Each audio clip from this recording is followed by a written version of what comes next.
Good morning and welcome to our case of the week for January 19th, 2021. I'm Kelly Twigger, CEO and founder of eDiscovery Assistant and the principal at ESI Attorneys. We've teamed up with ACEDS to bring you this weekly video cast on eDiscovery case law to keep you up to date on how courts are treating ESI and also to discuss the practical implications of decisions for your practice and what your clients need to think about. Each week we select a case to discuss and highlight key issues in eDiscovery and how courts are assessing parties' obligations in eDiscovery and what those decisions might mean for you and your clients. Our decisions are drawn directly from our database of eDiscovery decisions at eDiscovery Assistant. Each of the more than 14,500 cases in that database are manually tagged by our content team with a list of eDiscovery issues. This week includes the following issues. Previous weeks we covered proportionality and sanctions and TAR. This week we're covering failure to preserve, video, adverse inference, spoliation, sanctions, and bad faith as tags in our database. Video evidence has become a much more prevalent source of ESI over the past few years, with more than 150 cases addressing video evidence in 2020 alone. And our database includes over 1,000 cases that deal with video evidence. The law on video evidence and preservation is particularly well developed in the Florida District Courts in the 11th Circuit, and that's where our case from today comes from. Our decision is titled Easterwood versus Carnival Corp. This is a decision from November 18th, 2020, authored by Judge Beth Bloom. This is one of 17 decisions from Judge Bloom in our discovery database. And as I mentioned, because of the prevalence of Florida cases, there are more than 737 cases just from Florida District Courts alone, and 126 of those are from 2020. You can view the public link to the Easterwood decision that we're going to discuss today in the comment section on the LinkedIn Live page. So if you're watching this video on another platform, you'll want to pop over to the LinkedIn Live page. You'll also be able to view the link in our blog post for this decision that'll come out on Thursday. It'll actually be Friday this week, but normally Thursday, just due to the holiday. So we're going to push that to Friday this week. And in that blog post, that'll go out to all of our blog subscribers. So if you're interested in receiving the blog posts on the case of the week, you can sign up for that at ediscoveryassistant.com/blog. Also in the links for for our event today, you'll find the sign up to the University of Florida's eDiscovery Conference. That event is an all-day eDiscovery conference to take place on March 18th, 2021. It is a free event. I'm proud to be part of the planning committee for that event, and our theme this year is work smarter, not harder. We've been working hard on getting that content and that agenda finalized for you. So if you sign up at that link, you'll receive information on how to register as soon as it becomes available. Okay, let's get into our case for this week. As I mentioned, Easterwood versus Carnival Corp. Our site is 2020 Westlaw 678-1742. It's from the Southern District of Florida in 2020, and this decision is from November 18th of 2020. So what are our facts here? The plaintiff, Easterwood, was a passenger on a Carnival cruise ship, and while walking on the pool deck, she slipped and fell on what she deemed to be mechanical grease and sustained serious injuries. There's no other information in the case about really the depth of those injuries, just that they were serious injuries. The plaintiff brought an action against Carnival for maritime negligence, alleging that Carnival had breached its duty of care by not providing a safe environment for her as a passenger. And during discovery, the plaintiff sought and received the closed caption TV or CCTV video footage that was maintained by Carnival, and that was preserved and provided to the plaintiff of the time frame of her incident on the deck. This particular case is about a motion for sanctions for failure to provide video evidence of another incident that occurred on the exact same day. So it's important to note that this incident occurred in July of 2019. And at some point I believe in December of 2019, the plaintiffs made a request to Carnival for video footage of another incident that had occurred on the same day and an hour before the plaintiff fell on the grease and was injured. The facts in the case state that there was another passenger named Baker who slipped on grease in the same spot on the ship in the same day. And that Baker immediately went to the ship's medical center and was met by the on-call nurse. The center itself was closed, but the on-call nurse met with Baker. The nurse examined Baker and applied a bandage to her wrist after finding no obvious deformities or swelling. And the nurse told Baker to come back at 3 p.m. when the doctor was in and the medical center would be open. Baker did not return. And the medical report notes indicated that Ms. Baker's incident was non-urgent. So Baker never saw a doctor in the medical center to report her injuries. Similarly, Baker did not report the incident to security and was not questioned by any security personnel regarding the location of the incident, and no official report was made about her incident. All of this is really important to determining the protocols at Carnival for preserving video evidence. And again, just to confirm what we're talking about, the CCTV coverage of the plaintiff's actual incident was preserved and produced, and we're talking about a separate incident that occurred on the same day. So keep those facts in mind, that we're talking about someone separate from the plaintiff. The testimony of the medical staff related to Baker's incident was that protocols for reporting injuries to security require that after examining a passenger, the doctor should call security to create an incident report and investigate the incident if the injury requires more than first aid. So a couple of key factors there. The protocol was that after a doctor examines an injured passenger, the doctor should call security to create an incident report, and then the investigation occurs if the injury requires more than first aid. The testimony also stated that in conducting an investigation relating to a passenger injury, security would pull the CCTV footage at the time of the incident to see how the incident occurred and would preserve the portion of the CCTV footage depicting the incident. There was a declaration that Carnival submitted, in opposition to the motion for sanctions, stating that because Baker's injury was minor and did not require treatment beyond first aid, because Baker didn't inform the ship personnel that she had sustained a severe injury, that the shipboard investigators did not create an accident report, take witness statements, have Ms. Baker prepare a passenger injury statement, take photographs in order to assist legal counsel, or preserve the CCTV footage of Ms. Baker's incident. Those are all steps that Carnival takes when it has knowledge of an incident that requires more than first aid according to their protocol. In this instance, because Ms. Baker did not see the doctor and the incident was not reported and it did not require more than first aid, those protocols were not triggered and the CCTV footage from Ms. Baker's incident was not captured. The Carnival's procedure was to overwrite CCTV footage automatically after 14 days unless the video evidence was otherwise preserved.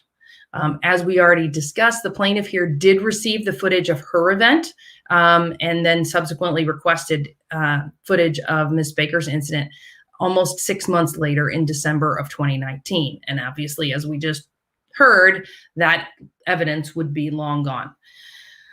As a result, the plaintiff moved for sanctions for spoliation and requested that an adverse inference be drawn against Carnival, that the CCTV video would have established that the defendant was on notice of the hazardous spot on the pool deck because Ms. Baker's fall occurred in the same location an hour prior to the plaintiff's fall.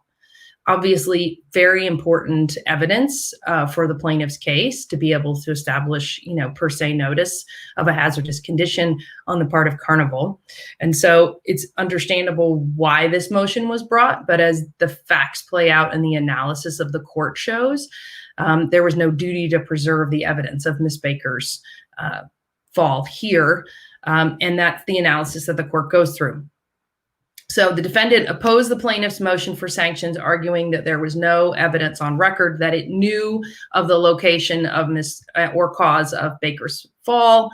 And because the defendant's accident protocol was not triggered regarding Ms. Baker's incident, it had no notice of the need to preserve pertinent CCTV footage and therefore had no duty to preserve. So those are the facts. Let's look at how the court undertook analysis of the case. They started by defining spoliation, which we know to be the destruction or significant alteration of evidence, or the failure to preserve property for another's use as evidence in pending or reasonably foreseeable litigation. And you're well and truly familiar with those terms about reasonably foreseeable, reasonable anticipation of litigation. Those are the phrases we look to when we're looking at whether or not a duty to preserve has been established. Now that we know the definition of spoliation, sanctions can be warranted for spoliation that might include dismissal of the case, exclusion of witness or expert testimony, or a jury instruction on spoliation of evidence, which we refer to as an adverse inference instruction, and what has been requested by the plaintiff here. The court's authority to sanction a party for spoliation stems from two different sources: the Federal Rules of Civil Procedure and the court's inherent power. In this particular instance, the court looked at its ability to sanction under its inherent power versus its ability to sanction under federal rules, and determined that Federal Rule 37E, which addresses the failure to preserve ESI, is the proper analysis for it to undertake to consider whether sanctions are available here. Under Rule 37E, that language is very well stated and very well laid out in terms of the requirements of what a party bringing a motion for sanctions for failure to preserve ESI must show. If electronically stored information that should have been preserved in anticipation or conduct of litigation is lost because a party failed to take reasonable steps to preserve it, it cannot be restored or replaced through additional discovery. The court can, one, upon finding prejudice to another party from loss of information, may order measures no greater than necessary to cure the prejudice. Two, only upon finding that the party acted with the intent to deprive another party of the information's use in litigation, may presume that the lost information was unfavorable to the party and instruct the jury that it may or must presume the information was unfavorable to the party, or dismiss the action and enter a default judgment. So reading that language clearly, you see that in order to get to an adverse inference instruction, you've got to show that there is prejudice, and you've got to find that the party acted with the intent to deprive another party of the information's use.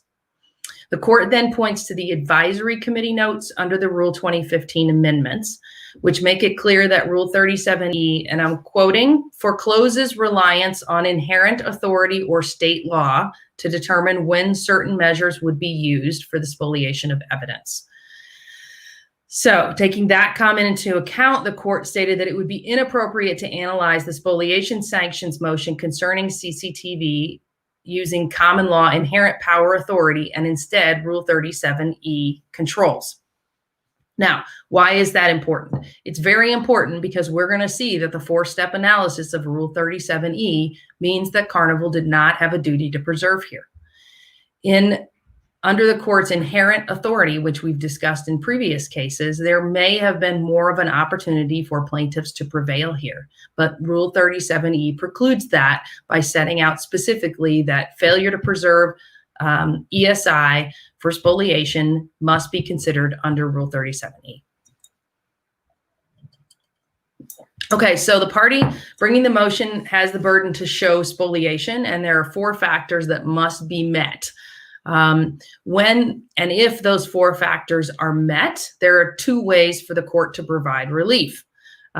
First, if the party finds prejudice to another party from the loss of ESI that should have been preserved, then it can order measures no greater than necessary to cure the prejudice. That's Section 1 of Rule 37E. If the court finds the party intentionally destroyed the ESI, then the court can impose the harsher sanctions. That's what we talked about with regard to the adverse inference. Well, you've got to be able to show that bad faith, that malintent to destroy the evidence. So what are those 4 factors to impose sanctions for spoliation?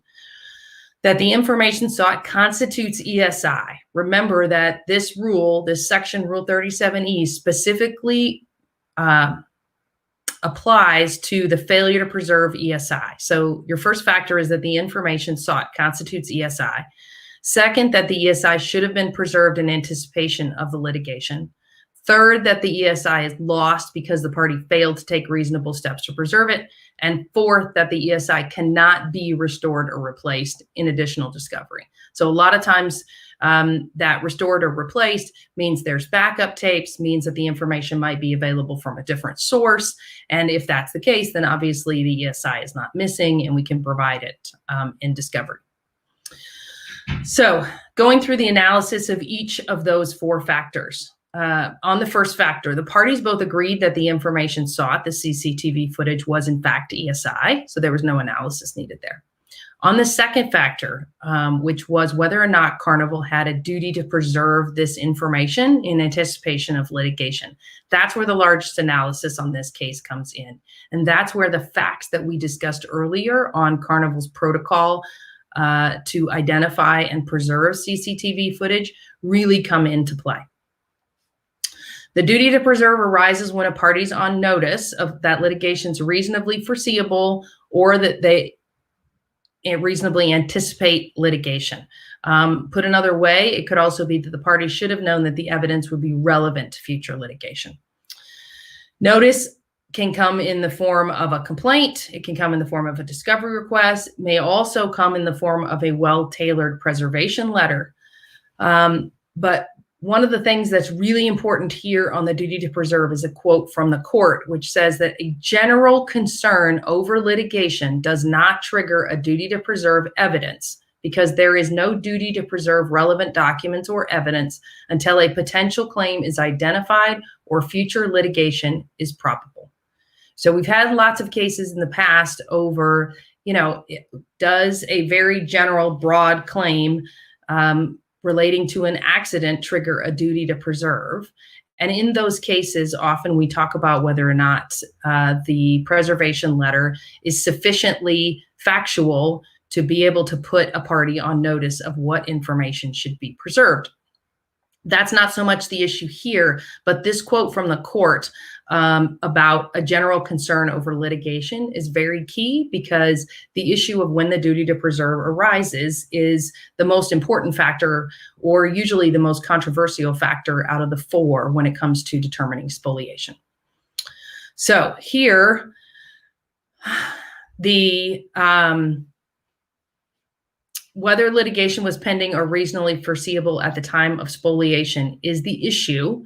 And Rule 37 does not apply when information is lost before a duty to preserve attaches. So what plaintiff has to show here is that Carnival had a duty to preserve the CCTV footage for Baker's incident at the time that it happened, before the information was destroyed through the routine operation of the system. The plaintiff argued that the defendant did have a duty to preserve it, and its failure to maintain it was evidence of bad faith. There's no other facts that the plaintiff argues in favor of bad faith, except that it had a duty to preserve, it didn't do it, and that in and of itself is evidence of bad faith. As we're going to see in a little bit, that's not sufficient to allege bad faith. You have to have actual facts showing bad faith in order to meet that standard. The defendant contended that the facts of the case was distinguishable from an ordinary slip and fall case, and that it was not reasonably foreseeable for the defendant to preserve the footage for her fall. What's important here, I think, and we always talk on our case of the week about the fact that we have to pay attention to the facts of the case, right? Every case has slightly different facts, which means that the analysis is going to change slightly every single time. And there's an important quote from the court here that I want you to focus on. And I'm going to read it to you simply because it really is important to see what the court's thinking is here. We've got 2 layers. We've got, does Rule 37 apply versus the court's inherent authority? We've also got video footage of another party slipping in the exact same place as the plaintiff, not sustaining very serious injuries, not really reporting her claim, and then the plaintiff having a subsequently much more serious incident in exactly the same place. So this quote from the court is really important. The court would be remiss if it failed to differentiate between defendant's general duty to preserve CCTV footage of plaintiff's accident and the other evidence derived from its investigation into plaintiff's injuries, with which defendant complied, and the narrower duty to preserve the CCTV footage of other passengers' injuries, like the video of Miss Baker's fall, which is a more fact-sensitive inquiry. It is undisputed that defendant did anticipate litigation of plaintiff's claims and therefore took measures to preserve the evidence it collected, including the CCTV footage, medical records, photographs of the area where she fell, incident reports.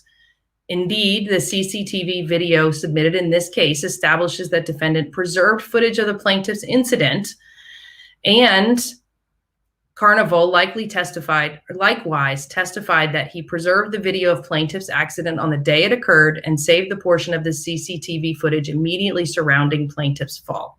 These immediate efforts clearly show defendant's attempts to comply with his duty to preserve relevant evidence in anticipation of this litigation, thus undercutting any allegation of bad faith spoliation. So we've got to separate the facts here of the duty to preserve information about the plaintiff's fall versus the duty to preserve information about Baker's fall. Following all of this analysis, the court was not persuaded that there was any duty to preserve the CCTV footage of Ms. Baker's incident, and plaintiff basically offered no additional evidence to contradict the defendant's statement that of what its protocol was, how the protocol was implemented, and that it followed that protocol. Really set out here is the analysis by the court of looking at the defendant's protocol and all the steps that it took to be able to preserve the incident footage for the plaintiff, and why it didn't preserve that same footage for Ms. Baker. That Ms. Baker's injury was minor and she was never examined by the doctor who was responsible for reporting any incidents to security, that the defendant's accident investigation protocols were not otherwise activated by the incident, and that without knowledge of the incident or corresponding official investigation as to the cause, the defendant was unaware of the CCTV footage of Ms. Baker's fall or of its relevance to be able to preserve it. As such, the court found that the defendant did not have a duty to preserve. Because there's no duty to preserve, that means that the plaintiff failed to meet the four-factor test for spoliation. And on that basis alone, the court could deny the motion for sanctions. The court does go on to do an analysis of the last two steps of the process. Step 3, whether the defendant took reasonable steps to preserve the ESI, is important, and it's a good analysis by the court. And I would encourage you to read through this whole case, simply because the way that the court lays out the analysis on the sanctions motion and the steps required for spoliation, as well as the burden for the party bringing the motion, is very clear and succinct, and will help you as you draft motions or respond to them in the future. So on step 3, whether the defendant took reasonable steps to preserve ESI, the court lays out, again, a really nice quote that I think is important for us to look at. And I can tell you that at eDiscovery Assistant, we get a number of folks who use our instant chat feature to say, hey, I'm looking for a case on this particular topic. Can you help me find what I need? And sometimes we get folks, I've had it probably 2 or 3 times where our staff has said that someone's looking for a case that says perfection is not the standard in preserving or providing ESI. And so this quote from the court really embodies the notion that perfection is not required, and so it's important to pay attention to. From the court, due to the ever-increasing volume of electronically stored information and the multitude of devices that generate such information, perfection in preserving all relevant electronically stored information is often impossible. As under the current rule, the routine good faith operation of electronic information system would be a relevant factor for the court to consider in evaluating whether a party failed to take reasonable steps to preserve lost information although the prospect of litigation may call for reasonable steps to preserve information by intervening in that routine operation. The rule recognizes that reasonable steps to preserve suffice. It does not call for perfection. So that's an important quote. It's one that picks up on the original standard from 𝐂𝐚𝐬𝐭𝐞𝐫𝐰𝐨𝐝 back in the early 2000s and Judge Schindlin. And it's reiterated multiple times through case law in the last 15 years. And it's one that you need to pay attention to, whether you're bringing a motion or responding to it. The court goes on to state that the defendant did take reasonable steps here. We've covered most of them, that after the plaintiff sought medical help, the doctor contacted security, an incident report was filed, and CCTV footage was captured. Medical records were captured, photographs were taken of the scene. All of the pieces that should have happened to record plaintiff's injury and to provide evidence for the case were done. And so defendant did take reasonable steps here. The fourth step in the analysis of spoliation was whether or not the ESI could be restored or replaced. There was no argument by the parties that the fact that this CCTV footage of Baker's incident was gone and could not be replaced. So that condition was satisfied, but the plaintiff satisfied only 2 out of the 4 conditions for spoliation. And as such, the motion for sanctions was denied. Okay, so what are our takeaways from this case? First, you want to note that Carnival had a defined process for identifying when it reasonably anticipated litigation and to preserve video evidence, and it followed that process. So having the process is key. Following the process is the next step. If you're not following the process, sometimes having that process in place will come back to bite you. So make sure that you're doing an audit of and that process is being followed. Had the video evidence of plaintiff's incident not been preserved versus that of Baker, which is the issue here, this would have been a completely different story and likely a more successful motion for sanctions. When you're thinking about whether your client has video evidence, you need to think about all of the facilities and places where video evidence might be captured. A lot of the times, video evidence, CCTV and things, those kinds of video capturing is outsourced. So they may not be fall directly under your client's purview, but they will fall under contracts that your client signs on to. And so one of the pieces in managing video evidence is to make sure that within those contracts with those providers that your client has access to that video footage and knows and understands how long the retention is going to be and who to get in touch with to preserve that information. Get a process in place that works with the risk mitigation you need to have, right? Some stores, we've seen incidents of video being at issue in cases with retail stores. So if your client operates retail stores, obviously your video issues are going to be more prevalent than, say, other clients who, have corporate headquarters and will have video, but your incidents will be less subject to litigation than they would be in a retail environment. Know and understand the difference between the inherent authority of the court and Rule 37 in seeking sanctions and what you have to show in order to be able to prove spoliation. Rule 37E was amended in 2015. It's largely considered to be a much higher bar for seeking sanctions, and that you have to show bad faith on spoliation. And so what you do need to argue is that prejudice piece. So even if you don't have bad faith to be able to get to an adverse inference instruction or to a dismissal instruction, what you can do is show enough prejudice to be able to get exclusion of evidence or other sanctions that may cure that prejudice. So understand how to use Rule 37E effectively. The analysis here really turned on that second factor of whether or not there was a duty to preserve. And so it's important when you're doing your analysis for your client in determining truly whether there was a duty to preserve, because that's going to be one of the most key decisions on that 4-factor analysis for spoliation. I mentioned this earlier, but as you get to the end of this case and you see that because of the protocol that was in place for Carnival and the process that was followed with regard to providing the plaintiff's video, that sometimes it seems well, why would the plaintiffs bring this sanctions motion? And in this particular instance, the fact that Carnival would have been on notice that Greece existed in this space where the plaintiff fell would have been a huge, important part of the plaintiff's case. And we'll see how that plays out in subsequent decisions in this case.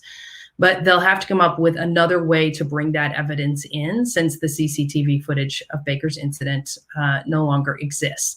And that's where Rule 37 comes in. And that's where Rule 37 says you can't just have inherent authority of the court, because that could lead to a different level of decision making. Here we have to be succinct. We have to look at this 4-factor process as it deals with ESI, because we have tremendous volumes of ESI, and we have to be able to determine, whether a party actually has a duty to preserve that information, or whether the spoliation of information is done through the good faith operation of a routine system. So it is very important to know and understand where you're falling in terms of your analysis when you're bringing these sanctions motion and when you're defending them. Again, having defined duties on that protocol to preserve video evidence is key. And if you're bringing a case where video evidence is going to be key, you need to be thinking about the fact that that video evidence is going to be overwritten quickly. And so on the one hand, those keeping the video need to be cognizant that video should be kept for a reasonable amount of time. In this particular case, although it's not discussed in the decision, generally cruises last between 7 to 14 days. And so keeping video for a 14-day period following an incident or following a day seems like a reasonable time for capture of video. There's no question or analysis by the court in this decision as to whether or not that was a reasonable time. There are other decisions as to whether or not keeping video for a certain amount of time is reasonable. So you'll want to make sure as you're drafting a policy that you're taking that reasonable requirement into account. That is our case of the week for this week. Thanks for joining me. I'll be back next week with another edition of our case of the week. Remember to sign up to receive information to register for the UF conference and to register on our blog if you'd like to receive the updates of the case of the week. Have a great week. Stay safe and healthy, and we'll see you next week. Thank you.